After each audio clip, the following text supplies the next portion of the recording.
Le président Ibeka est rentré du Maroc. Il a participé à la dernière rencontre sur le climat COP22. Nous l'écouterons en début d'édition. L'actualité africaine, c'est le choix d'un nouveau Premier ministre en Congo-Kinshasa.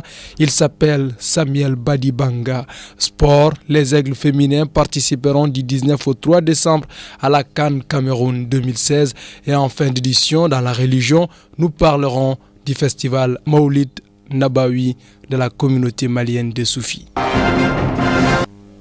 Mesdames, Messieurs, bonsoir et bienvenue à toutes et à tous sur cette édition en langue française. Le président de la République, son Excellence Ibrahim Boubacar Keïta, est de retour au pays. Le point est avec Fousseini Sidibé.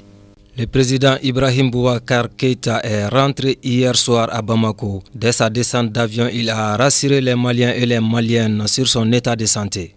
Mais pour moi, je vous parle à merveille.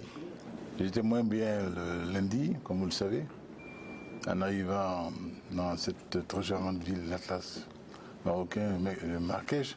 Son Excellence est revenu sur sa participation à la COP22. J'ai tenu la place du Mali au sommet de l'action climat, qui était considérée par Sa Majesté en tout cas comme le moins le plus important. Mais, alhamdoulilah, j'ai pu être à ce sommet-là. Et d'abord pour rassurer mes collègues, mais tout cela, le peuple malien tout entier, auquel je ségré également, de sa sollicitude constante, tous ceux, les connus anonymes, qui ont tenu à me dire leurs sentiments encore une fois. C'était une COP utile après celle de Paris, la COP 21. Je crois que quand de grands engagements sont pris, quand l'engagement est signé, quand l'engagement est entré en vigueur, il est bon, il convient que l'on se penche sur les moyens d'action à mettre en œuvre pour le rendre concret. Et je crois que cette affaire climatique aujourd'hui interpelle chacun d'entre nous. Quand on voit aujourd'hui combien des espaces tels que le bassin du fleuve Tchad se sont rétrécis comme peau de chagrin au fil des ans, de manière absolument catastrophique, avec tous ces effets dévastateurs au plan écologique, au plan humain, au plan de l'habitat humain, au plan de la faune, de la flore, ça fait peur. Et notre bassin du fleuve Niger n'a pas été oublié, qui a été sûrement rappelé par le président Hollande, et qui en a profité d'ailleurs pour inviter encore tous nos collègues et amis à nous retrouver à Bamako, il l'a dit, du 14 janvier, à l'invitation du président Keïta et du Mali. Donc, chers amis, chers parents, chers tous, merci encore une fois. Et nous voilà repartis. La COP22 s'est refermée aujourd'hui. Elle a réuni plus de 130 dirigeants du monde et des milliers de représentants d'organisations non gouvernementales. Cette édition s'est largement penchée sur l'application de l'accord obtenu l'an dernier à Paris. Les élections communales font du bruit. La commune 4 en tête. La tête de liste de Kaoural, Alassane Sidibé, a tenu une conférence de presse hier. Il pointe un doigt accusateur contre certains partis politiques. Suivons cet élément de Khalifa Hamed. La tête de liste de Kaoural, Alassane Sidibé, a tenu une conférence de presse à laquelle il a convié quelques confrères de la place. L'occasion pour lui d'alerter. Telle qu'une candidate du RPM qui s'appelle Ramata Daf, qui est 11e sur la liste RPM en commune 4 ici du district de Bamako, qui est présidente du bureau numéro 1 de l'école B. Vous pouvez aller vérifier non seulement au gouvernorat ou dans les instances de supervision. Ça, c'est un cas avéré.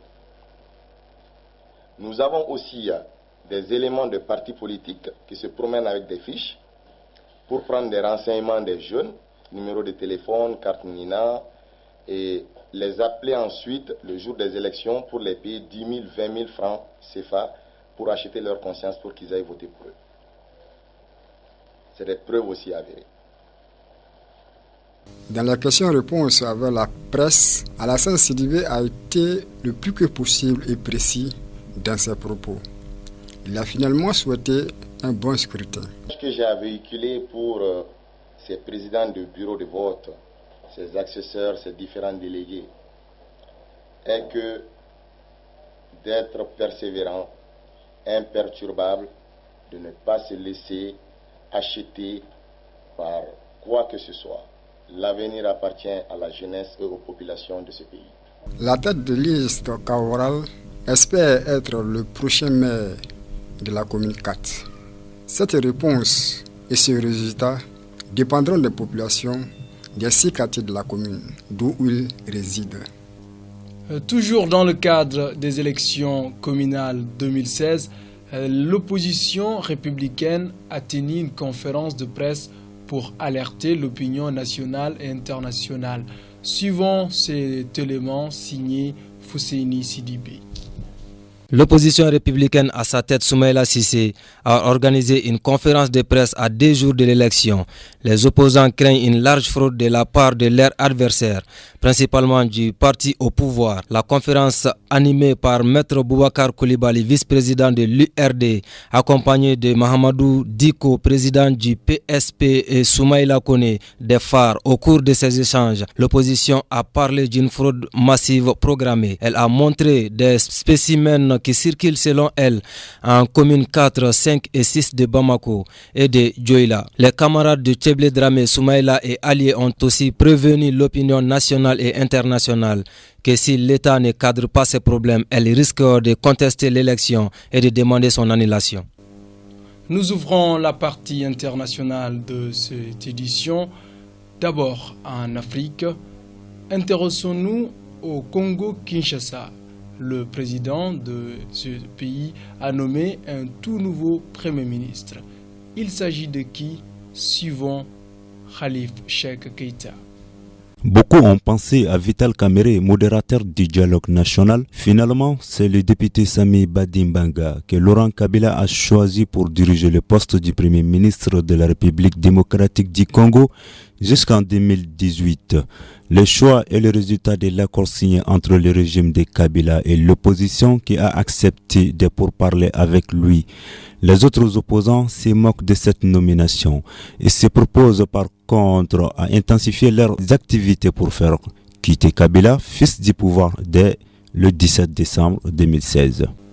5 ans après la chute du régime de Ben Ali en Tunisie, les Tunisiens essayent de se réconcilier entre eux.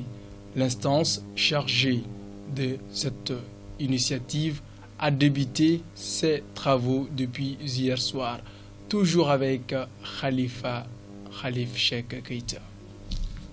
Ils sont des mères dont les enfants ont disparu, des femmes dont leurs époux ont été tués, des victimes de torture. Ils sont tous écoutés par l'instance Vérité et Dignité en Tunisie. La commission chargée de la justice transitionnelle a débuté les audiences hier soir en direct sur la télévision tunisienne. Aujourd'hui et dans les jours à venir, l'instance espère faire venir les bourreaux à la barre pour qu'ils fassent des témoignages répondant à des préoccupations et questions, afin de demander pardon à leurs victimes ou leurs familles. Maintenant, partons hors du continent, précisément en France. Hier soir, c'était le débat ultime des candidats du centre et de la droite. Khalif Cheikh Keïta nous livre le résumé. Les 7 candidats à la primaire droite ont donné tout ce qu'ils avaient hier soir. Le dernier débat a été un combat virulent des mots entre les politiciens et les journalistes. Nicolas Sarkozy a qualifié les accusations contre sa personne dans un probablement. Après la partie inter de cette édition, parlons maintenant de la CAN féminine 2016 prévue au Cameroun. Les aigles féminins sont dans la poule B. Fousseini Sidibé.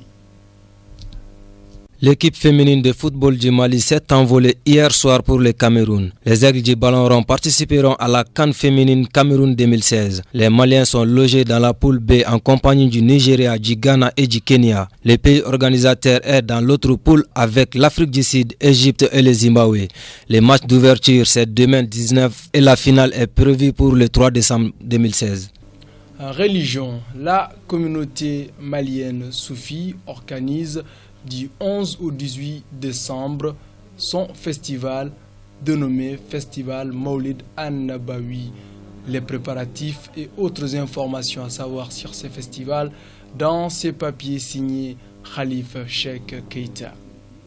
La communauté musulmane des Soufis et son maître spirituel, en l'occurrence El Hajj Cheikh Soufi Bilal Diallo, comme chaque année organise le festival Maoulid An-Nabawi du 11 au 18 décembre 2016. Un festival qui est composé de 10 grands prêches, kermesse, sport, débats, conférences, sketchs, chants et cantiques. La couverture de ces grands événements sera faite par la TV Anwar, la radio Salam et la radio Hikma.